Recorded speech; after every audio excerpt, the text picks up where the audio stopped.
Era uma vez um império que governava aproximadamente um quarto da população mundial. Cobria quase a mesma proporção da superfície terrestre do planeta e dominava praticamente todos os oceanos. O Império Britânico foi o maior império de todos os tempos, sem exceção.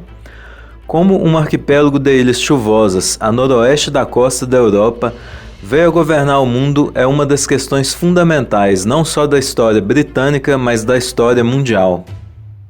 Os britânicos não foram os primeiros construtores de impérios. No início eram apenas piratas que recolhiam o que sobrava dos impérios anteriores, de Portugal, Espanha, Holanda e França. Eles eram imitadores imperiais. O Império Britânico não foi concebido por imperialistas conscientes, com a intenção de estabelecer o domínio britânico sobre terras estrangeiras, ou colonos com a esperança de construir uma nova vida além-mar. O Império Britânico começou com um redemoinho de violência e ladroagem marítima. O governo britânico não apenas tolerou, mas sob boa medida até mesmo encorajou a atividade de piratas. Era uma forma barata de travar uma guerra contra seu principal inimigo europeu, a Espanha. As primeiras grandes navegações inglesas começaram na época de Henrique VII, quando a Inglaterra ainda era católica. O italiano Sebastião Cabotto, a serviço da Inglaterra, comandou as principais expedições que tiveram como destino a América, no começo do século XVI. Ele também navegou em busca da passagem do Noroeste, que levaria ao Oriente via Mar Ártico. Porém, somente no reinado de Isabel I iniciou-se para valer o Império Marítimo Britânico. Na corrida europeia por império, os ingleses largaram tarde. Foi só em 1655, por exemplo, que a Inglaterra adquiriu a Jamaica. Naquele tempo, o Império Britânico somava pouco mais do que um punhado de ilhas do Caribe, 5 plantations na América do Norte e uns poucos portos indianos. Cristóvão Colombo já havia estabelecido as fundações do Império Americano da Espanha, um século e meio antes. Aquele império causava inveja ao mundo, estendendo-se de Madrid a Manila e abrangendo o Peru e o México. Até mais extenso e não menos rentável era o Império Português, que se espalhava para além das ilhas atlânticas de Madeira e São Tomé, até incluir o enorme território do Brasil, e numerosos postos avançados de comércio na África Ocidental, Indonésia, Índia e até na China. Mas o que os ingleses mais invejavam era o que os espanhóis descobriram na América: ouro e prata. Em dezembro de 1663, um galês chamado Henry Morgan navegou 800 quilômetros até o Caribe para realizar um ataque espetacular a um posto avançado espanhol. O objetivo da expedição era simples: roubar ouro espanhol. Quando Morgan e seus homens chegaram, dispararam uma salva de tiros, destruíram 18 canhões, tomaram a casa do intendente, onde estavam todas as armas e munições deles. Trancaram na igreja principal 300 prisioneiros, dentre os melhores homens deles, saquearam por 16 horas, libertaram os prisioneiros, afundaram todos os navios e depois foram embora. Foi o início da mais extraordinária onda de ataques para esmagar e depois pegar tudo, do século XVII. O governo britânico não só tolerava a atividade de Morgan, como positivamente o encorajava. Vista de Londres, a pirataria era uma forma barata de travar uma guerra contra o principal inimigo europeu da Inglaterra, a Espanha. A coroa licenciava piratas como corsários, legalizando suas operações em troca de uma parte dos ganhos. A carreira de Morgan foi um exemplo clássico da forma como o Império Britânico começou, usando mercenários e empreendedores tanto quanto forças oficiais.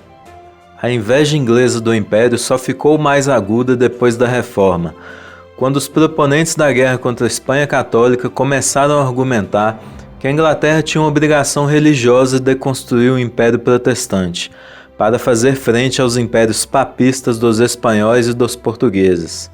O intelectual elisabetano Richard Hakluyt argumentava que, se o Papa podia dar a Fernando e a Isabel o direito de ocupar as ilhas e terras que vocês tenham descoberto ou venham descobrir fora da cristandade, a coroa inglesa tinha obrigação de ampliar e fazer avançar a fé de Cristo, em nome do protestantismo. Mesmo quando os navios ingleses iam em busca de bens menos preciosos do que ouro, os choques com outras potências pareciam inevitáveis. Quando John Hawkins tentou se introduzir no comércio de escravos da África Ocidental nos anos 1560, muito rapidamente se viu em conflito com os interesses espanhóis. Dessa origem pirata surgiu um sistema de guerra naval privatizada. Diante de uma ameaça direta da Espanha, Elizabeth I tomou a decisão de licenciar o que já vinha acontecendo. Roubar dos espanhóis virou, então, uma questão de estratégia. No período de guerras recorrentes com a Espanha, de 1585 a 1604, entre 100 e 200 navios por ano partiam para assediar as embarcações espanholas no Caribe, e o valor em dinheiro do ganho obtido chegava a pelo menos 200 mil libras por ano. Era um vale-tudo naval, com os navios ingleses de retaliação atacando também toda e qualquer embarcação que entrava ou saía de portos ibéricos. Parecia que as ilhas britânicas tinham um suprimento infinito de homens duros o suficiente para suportar as dificuldades na vida no mar. Homens como Christopher Newport, que passou de marinheiro comum a rico dono de navio. Newport fez fortuna como corsário nas Índias Ocidentais. Perdeu um braço em uma batalha com os espanhóis e saqueou a cidade de Tabasco, no México, em 1599. Ou seja, Henry Morgan estava longe de ser único. A Inglaterra viveu durante as grandes navegações uma grande rivalidade com a Holanda, a maior potência econômica da época, que acabou resultando em um acordo entre as nações e a fusão de suas grandes companhias marítimas de comércio. Já a rivalidade do Império Britânico com a França era bem outro. A luta com a França, que ia se conflagrar em todos os cantos do mundo como uma versão mundial da Guerra dos 100 Anos, ia decidir quem governaria o mundo. O resultado estava longe de poder ser previamente determinado. Tendo adquirido Gibraltar e Minorca, os britânicos estavam em posição de controlar a entrada e a saída do Mediterrâneo. Já a França continuava a potência predominante na Europa continental. Em 1700, a França tinha uma economia que era o dobro da britânica e uma população quase 3 vezes maior. E assim como os britânicos, a França tinha se lançado através dos mares para o mundo além da Europa. Havia colônias francesas na América, na Louisiana e no Quebec. As ilhas francesas produtoras de açúcar, como Martinique e Guadalupe, estavam entre as mais ricas do Caribe. O perigo de que a França ganhasse uma disputa contra os britânicos pelo domínio do mundo era real, e permaneceu real durante mais da metade de um século. A Guerra dos 7 Anos foi a coisa mais próxima que o século XVIII viu de uma guerra mundial. Como os conflitos globais do século XX, ela foi na raiz uma guerra europeia. Grã-Bretanha, França, Prússia, Áustria, Portugal, Espanha, Saxônia, Hanover, Rússia e Suécia, todos participaram. Mas o combate alastrou-se de Coromandel ao Canadá, de Guiné a Guadalupe, de Madras a Manila. Indianos, nativo-americanos, escravos africanos e colonos americanos, todos foram envolvidos. Em jogo estava o futuro do império em si. A questão era, simplesmente, o mundo seria britânico ou francês? Em novembro de 1759, a esquadra francesa finalmente fez uma tentativa desesperada de encetar uma invasão à Inglaterra. Sir Edward Hawke estava esperando por eles. Numa tempestade, os ingleses perseguiram a esquadra francesa até bem dentro da Baía de Quiberon, na costa sul da Bretanha, onde ela foi aniquilada. 2/3 dos navios naufragaram, foram queimados ou capturados. A invasão foi abandonada. A supremacia naval britânica era agora completa, tornando a vitória nas colônias francesas praticamente certa, já que, cortando a comunicação entre a França e seu império, a marinha dera às forças terrestres britânicas uma vantagem decisiva. A tomada de Quebec e Montreal acabou com o governo francês no Canadá. As ricas ilhas caribenhas do açúcar, Guadalupe, Marie-Galante e Dominica, também caíram. E em 1762, os aliados espanhóis da França foram mandados embora de Cuba e das Filipinas. Naquele mesmo ano, a guarnição francesa desocupou o forte de Ginger. A essa altura, todas as bases francesas na Índia tinham sido tomadas. A luta pela hegemonia mundial entre a Grã-Bretanha e a França continuaria, mas a Guerra dos 7 Anos decidiu irrevogavelmente uma coisa: a Índia seria britânica, não francesa. Isso deu aos britânicos o que, por quase 200 anos, seria tanto um enorme mercado para o comércio inglês, quanto uma reserva inexaurível de homens para as forças armadas. A Índia era muito mais que a joia na coroa. Literal e metaforicamente, era uma mina inteira de diamantes. Em 1615, as Ilhas Britânicas eram uma entidade economicamente medíocre, politicamente turbulenta e estrategicamente de segunda classe. 200 anos depois, a Grã-Bretanha havia adquirido o maior império que o mundo já tinha visto, incluindo 43 colônias em 5 continentes. Eles tinham roubado os espanhóis, copiado os holandeses, vencido os franceses e os indianos. Agora eram governantes supremos. Mas tudo isso foi feito de uma hora para outra? Certamente não. Do reinado de Elizabeth I em diante, houve uma campanha constante para tomar os impérios dos outros. Comércio e conquista, porém, não seriam por si sós suficientes para alcançar isso. Não importava qual fosse o poder financeiro e naval britânico, também teria que haver colonização. Entre o início dos anos 1600 e os anos 1950, mais de 20 milhões de pessoas deixaram as Ilhas Britânicas para começar uma nova vida além mar. Só uma minoria voltou. Nenhum outro país do mundo chegou perto de exportar tantos de seus habitantes. Ao deixar a Grã-Bretanha, os primeiros emigrantes não arriscavam apenas as economias da sua vida, mas a própria vida. Suas viagens eram sempre arriscadas, seus destinos muitas vezes insalubres e inóspitos. Para nós, a decisão de apostar tudo em uma passagem só de ida é desconcertante. Ainda assim, sem esses milhões de passagens, algumas adquiridas voluntariamente, outras não poderia ter havido um Império Britânico, porque o alicerce fundamental do Império foi a migração em massa, a maior da história da humanidade. O êxito britânico mudou o mundo, ele tornou brancos continentes inteiros. Assim como foi para o desenvolvimento do comércio dos britânicos com a Índia, a colonização foi uma forma de parceria público-privada. A coroa estabelecia as regras em contratos reais, mas cabia a indivíduos privados assumir o risco e arranjar o dinheiro.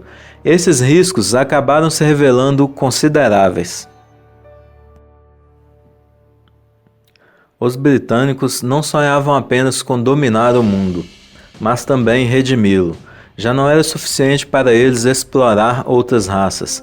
O objetivo agora era melhorá-las. Os povos nativos parariam de ser explorados, mas suas culturas supersticiosas, retrógradas, pagãs teriam de ser abandonadas. A África, na verdade, era muito menos primitiva do que imaginavam. Longe de ser um caos rudimentar como um viajante dos primeiros tempos descreveu, a África subsaariana abrigava uma miríade de estados e nações, algumas delas um tanto mais avançadas economicamente do que sociedades pré-coloniais contemporâneas na América do Norte e na Austrália. Havia cidades consideráveis, minas de ouro e cobre e até uma indústria têxtil. No entanto, em 3 aspectos, ela dava aos vitorianos a impressão de ser atrasadas. Diferente do norte da África, as religiões da África subsaariana não eram monoteístas. Exceto pelas extremidades norte e sul, era infestada por malária, febre amarela e outras doenças letais para os europeus. E talvez o mais importante, os escravos eram a principal exportação. De fato, o fornecimento de escravos para comerciantes europeus e árabes ao longo da costa tornou-se a maior fonte de renda do continente. O caminho peculiar do desenvolvimento econômico global levou os africanos à atividade de capturar e vender uns aos outros. Pouco menos de 200 anos atrás, havia um esquadrão da Marinha Real estacionado em Serra Leoa, com a missão de impedir navios negreiros de zarpar da costa da África em direção à América, e assim pôr um fim no comércio de escravos no Atlântico. Depois da primeira vez que os britânicos estiveram em Serra Leoa, em 1562, não levaram muito tempo para se tornar comerciantes de escravos. Pelos 2 séculos e meio seguintes, mais de 3 milhões de africanos foram levados para o cativeiro em navios britânicos. Mas então, perto do fim do século XVIII, algo mudou drasticamente. Foi quase como se uma chave tivesse sido virada na psique britânica. De repente, eles começaram a trazer escravos de volta para a África Ocidental e libertá-los. Serra Leoa tornou-se a província da liberdade. Os escravos libertados atravessavam o Arco da Liberdade que trazia inscrição: libertados da escravidão pela coragem e pela filantropia britânicas. Em vez de acabarem nas plantations do outro lado do Atlântico, cada um recebia 1/4 de acre de terra, uma panela, uma pá e a liberdade. Mas o que aconteceu para transformar os principais escravocratas do mundo nos principais libertadores de escravos do mundo? A resposta está em um fervoroso renascimento religioso. Embora o comércio do lado ocidental do continente tivesse sido suprimido depois da lei de abolição britânica, escravos continuavam a ser exportados da África Central e Oriental para a Arábia, Pérsia e Índia. Talvez até 2 milhões de africanos tenham sido vítimas desse tráfico para o Oriente ao longo do século XIX. Centenas de milhares deles passaram pelo grande mercado de escravos da ilha de Zanzibar, que unia as várias economias do Oceano Índico. Não é exatamente certo dizer que a Inglaterra colonizou os Estados Unidos. Ela colonizou as 13 colônias, que foram o embrião do novo país. A maior parte do território dos Estados Unidos atual pertenceu à França e à Espanha. Inicialmente, a Inglaterra criou 2 companhias, a Virginia Company e a Plymouth Company, para explorar o litoral norte-americano. As 13 colônias começaram pelo atual estado da Virgínia, mas os primeiros europeus a chegarem nestas terras foram os espanhóis. Na Baía de Chesapeake, os espanhóis fundaram a missão jesuítica, conhecida como Arracan, tendo como objetivos a conversão dos índios e a construção de uma colônia. O projeto não foi adiante porque a missão foi destruída pelos indígenas, liderados por um índio convertido e traidor em 1571. Depois deste acontecimento, os espanhóis, por esta e por outras razões, desinteressaram-se pela região, no que abriu espaço para os ingleses. A rainha inglesa Isabel I encarregou Walter Raleigh, um espião e pirata, de construir uma colônia em Chesapeake. Esta inicial tentativa inglesa também fracassou, e a colonização começou para valer somente quando o rei Jaime I fundou a Virginia Company, voltada para a exploração da região, com a finalidade de lucro e a busca de metais preciosos. Londres, no final do século XVI e começo do século XVII, era uma cidade famosa pela pobreza, crimes, incêndios e execuções. A maior parte dos primeiros habitantes eram pessoas pobres da Inglaterra, que se ofereciam para trabalhar no Novo Mundo, através de contratos de trabalho com duração de 5 anos, que muitos entendem como uma espécie de escravidão temporária, que era aplicada a crianças também. A Companhia da Virgínia chegou a fazer um acordo com a cidade de Londres para obter 100 crianças, pobres e brancas, para serem enviadas para a Virgínia, e lá serem vendidas como escravas para os donos de terras locais. No final do século XVII, a coroa britânica submeteu todas as colônias sob o Ministério do Comércio e das Plantações. O fato das colônias estarem sob a tutela deste ministério revelava a intenção meramente comercial dos ingleses, no que diferem consideravelmente dos projetos realizados pelo Império Português, que foi muito além do interesse comercial, levando consigo sua cultura. Como testemunho no século XVIII, o governador da Companhia das Índias Orientais da Holanda, referindo-se aos portugueses. Eles vinham para ganhar dinheiro, mas também para ficar, e a certa altura já não pertenciam mais à Europa, eram parte destas terras. No século XVIII não existia potência econômica que hoje conhecemos como os Estados Unidos. As 13 colônias não eram ricas. Para a Inglaterra era mais interessante proteger as ilhas do Caribe, considerada a joia da coroa. Segundo o historiador Neil Ferguson, em 1773, o valor das importações britânicas da Jamaica foi 5 vezes maior que todas as 13 colônias.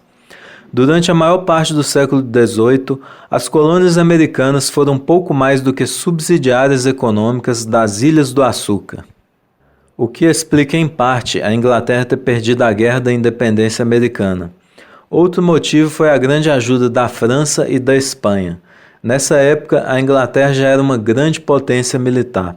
E tudo indica que sem a ajuda daqueles países, as 13 colônias não teriam conseguido a independência. Outra questão era que o comércio com a Índia também crescia em importância, e a BEIC, Companhia Britânica, era a companhia mais rica do mundo e precisava ser resguardada. Mais um motivo que nos leva a considerar que não valia tanto lutar pelas 13 colônias, sob o ponto de vista inglês. Em 1897, o ano de seu jubileu de diamante, a Rainha Vitória reinava no ápice do mais extenso império da história do mundo. Os números eram impressionantes. Em 1909, a extensão territorial do Império Britânico era de 32,5 milhões de quilômetros quadrados.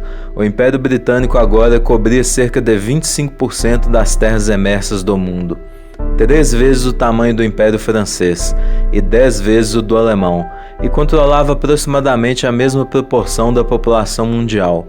Uns 440 milhões de pessoas no total viviam sob alguma forma de governo britânico.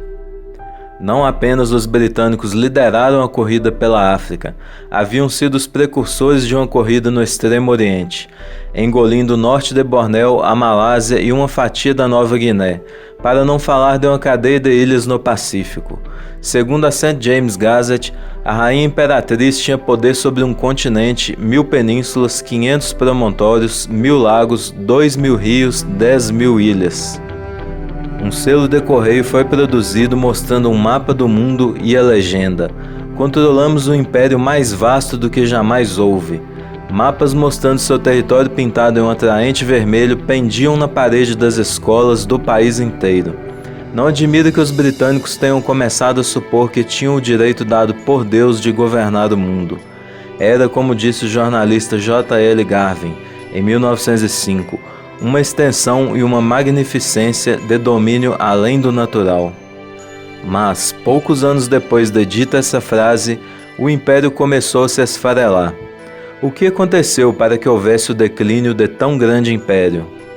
Nas vésperas da Primeira Guerra Mundial, a Alemanha já era mais rica do que a Inglaterra, e embora ainda fosse o maior império, no período entre guerras, os Estados Unidos e a Alemanha tinham uma produção industrial maior.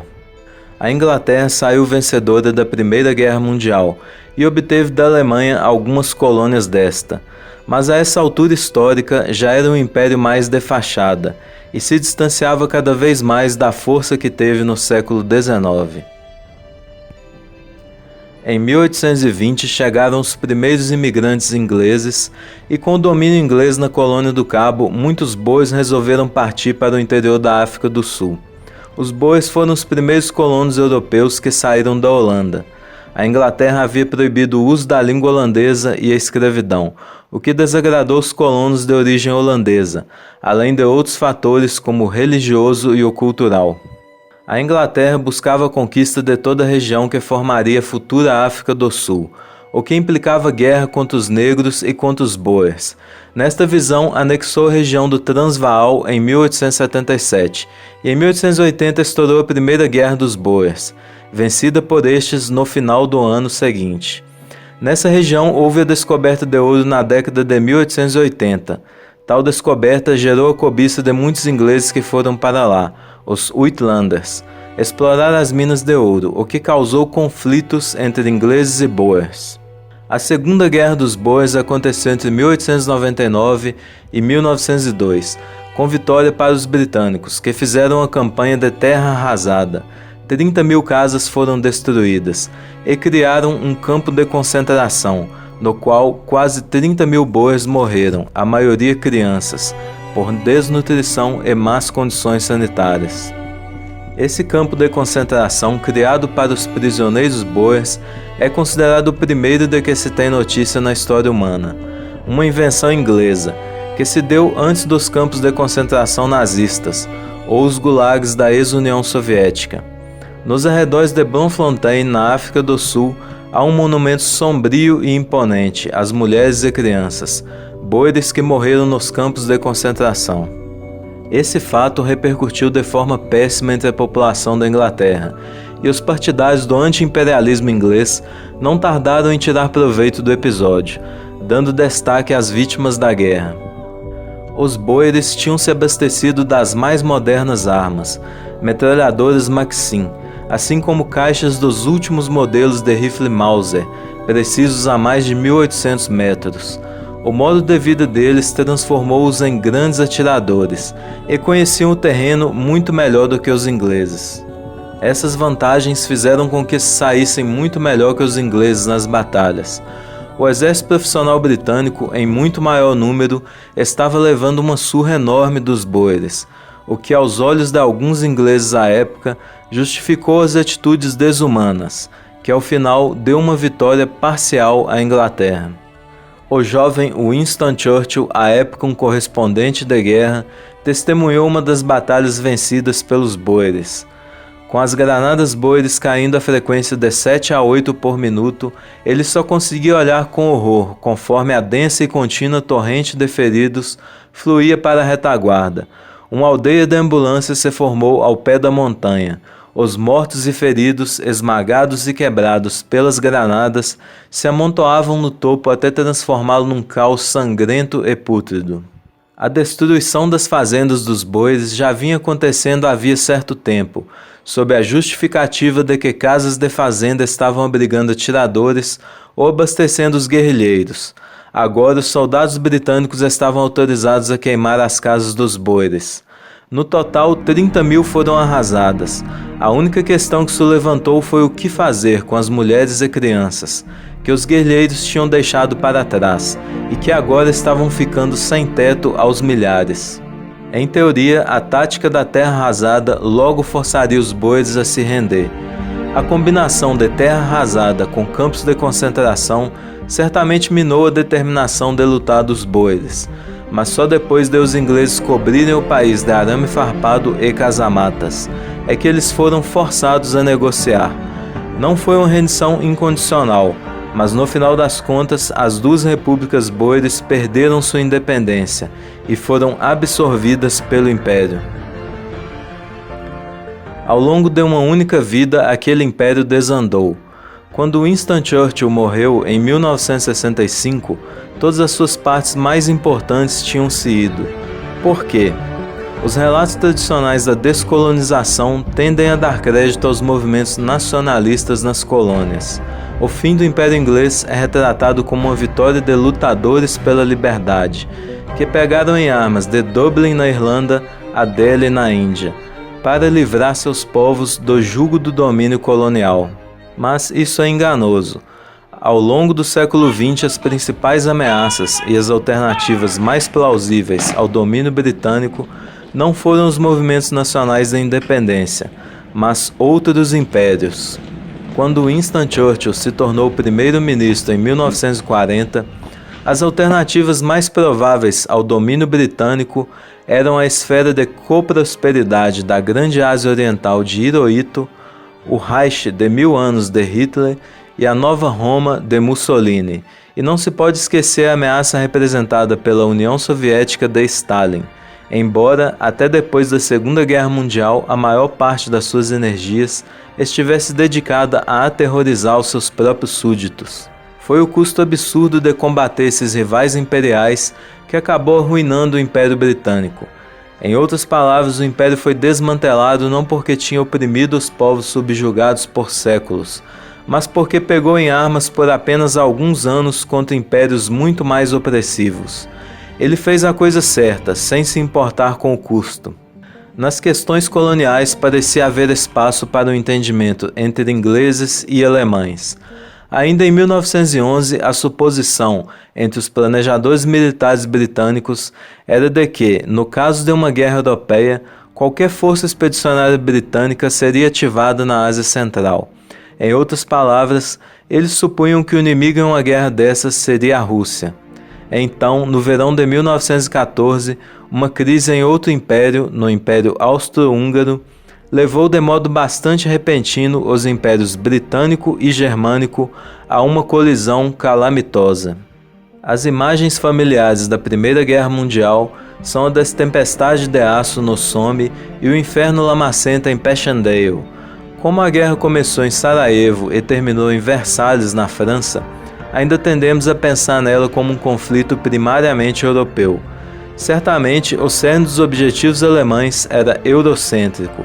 O principal objetivo era derrotar a Rússia, e o imenso arco através da Bélgica para o norte da França era meramente um meio para esse fim, planejado para proteger a retaguarda da Alemanha, nocauteando ou pelo menos ferindo bastante a principal aliada do czar russo, a França.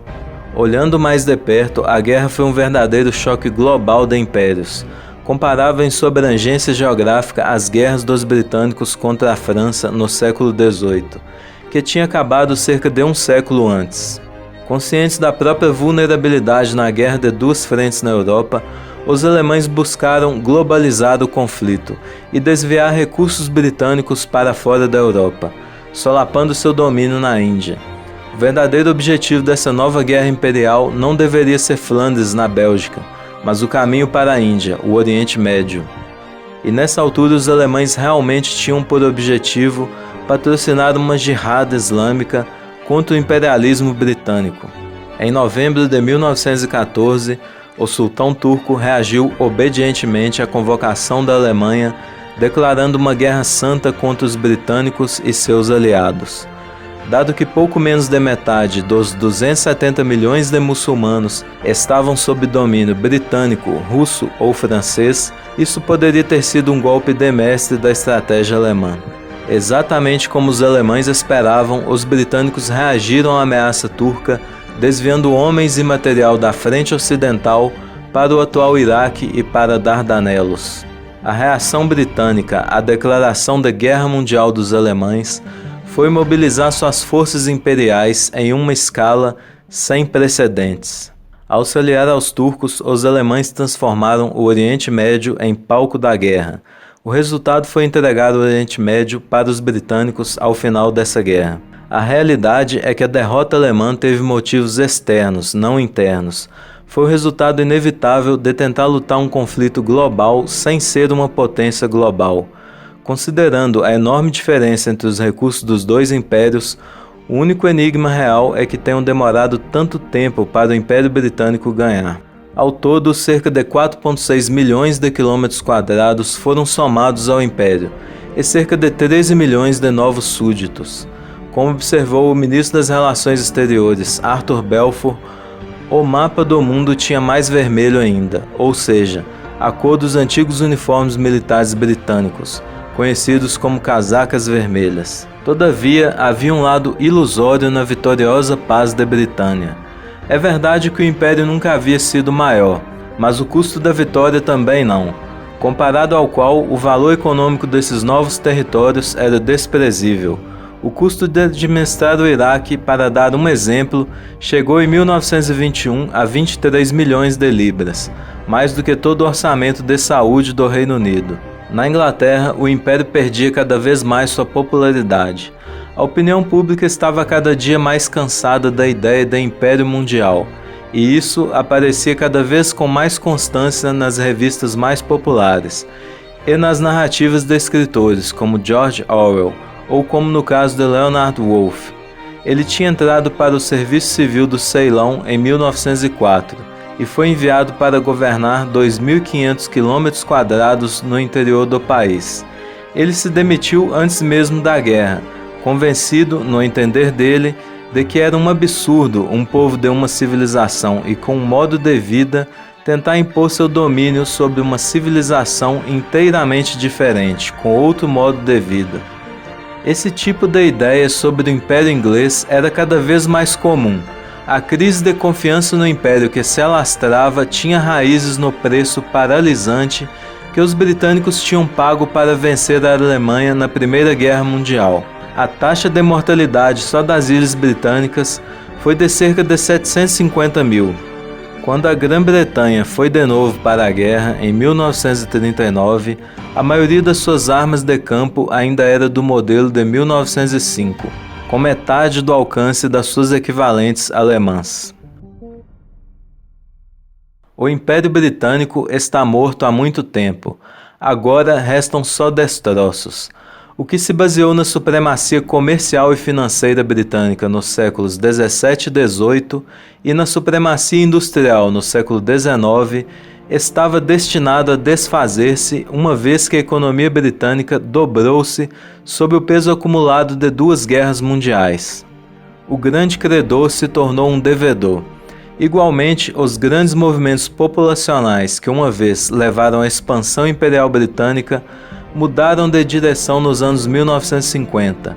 Migração da Grã-Bretanha deu lugar à migração para a Grã-Bretanha. A dissolução do Império Britânico aconteceu com uma surpreendente rapidez. Uma vez que os britânicos decidiram sair, eles quiseram pegar o primeiro barco para casa, sem olhar a consequência em suas ex-colônias. Isso teve suas desvantagens. Na pressa para se livrar da Índia, deixaram para trás um caos que quase anulou 2 séculos de governo ordeiro. O último vice-rei, Lord Mountbatten, se alinhou abertamente ao Congresso, dominado pelos hindus, contra a Liga Muçulmana. A onda de violência intercomunitária acirrada que se seguiu deixou no mínimo 200 mil pessoas mortas, talvez até 500.000. Na Palestina também os britânicos correram, em 1949, deixando de herança para o mundo a questão não resolvida das relações entre o novo Estado de Israel com os palestinos sem país e com os países árabes vizinhos, mas foi só depois de terem deixado Suez no Egito que os dominós realmente começaram a tombar. No período imediatamente posterior à guerra, houve vários planos grandiosos de um novo império. Enquanto isso, o velho império continuava a atrair um fluxo regular de imigrantes. De 1946 a 1963, 4 em cada 5 imigrantes que deixavam a Grã-Bretanha por mar iam para países do Commonwealth, os países de língua inglesa ex-colônias britânicas. Esse renascimento imperial poderia ter sido levado adiante se os Estados Unidos e a Grã-Bretanha tivessem se unido em uma causa comum, porque o apoio americano era a coisa fundamental para a recuperação imperial. O primeiro-ministro, depois da guerra, era realista quanto ao futuro da Grã-Bretanha. Ele reconhecia que as novas tecnologias militares de poder aéreo, de longo alcance e a bomba atômica significavam que o Commonwealth britânico e o Império não são uma unidade que pode ser defendida por si mesma. A hostilidade fundamental americana com relação ao Império persistia, e no final das contas foram os impérios rivais, mais do que os nacionalistas locais de cada país, que levaram o processo de descolonização à frente. Quando a Guerra Fria entrou em sua fase mais quente, nos anos 1960, os Estados Unidos e a União Soviética disputavam entre si para ganhar o apoio dos movimentos de independência na África, na Ásia e no Caribe. O que Harold Macmillan chamou de ventos da mudança, quando viajou pela África em 1960, sopraram de Washington e Moscou. Tragicamente, eles sopraram para longe o governo colonial, só para substituí-lo por guerra civil. Foi assim que o Império Britânico, que tinha efetivamente estado à venda em 1945, foi desmembrado em vez de tomado. Tinha levado quase 3 séculos para ser construído. No seu auge, havia coberto 1/4 da superfície terrestre do mundo e governado mais ou menos a mesma proporção da sua população. Levou só 3 décadas para se desmantelar, deixando apenas algumas ilhas esparsas como monumentos. Sem a propagação do domínio britânico pelo mundo, é difícil acreditar que as estruturas do capitalismo liberal tivessem se estabelecido com tanto sucesso em tantas economias diferentes pelo mundo. Os impérios que adotaram modelos alternativos, o russo e o chinês, impuseram uma miséria incalculável aos povos que foram seus súditos. Sem a influência do comando imperial britânico, é difícil acreditar que as instituições da democracia parlamentar teriam sido adotadas pela maioria dos estados no mundo, como são hoje. A Índia, a maior democracia do mundo, guarda hoje muito da herança britânica. Suas escolas de elite, suas universidades, seu serviço público, seu exército, sua imprensa e seu sistema parlamentar, todos ainda têm modelos britânicos reconhecíveis. Finalmente, há a própria língua inglesa, talvez o artigo de exportação mais importante dos últimos 300 anos. Hoje, 350 milhões de pessoas falam inglês como primeira língua e cerca de 450 milhões como segunda língua. É aproximadamente 1 em cada 7 pessoas no planeta. Obrigado por assistir até aqui e se inscreva no canal para mais vídeos com temas da história do Brasil e universal. Fiquem todos com Deus e até o próximo vídeo.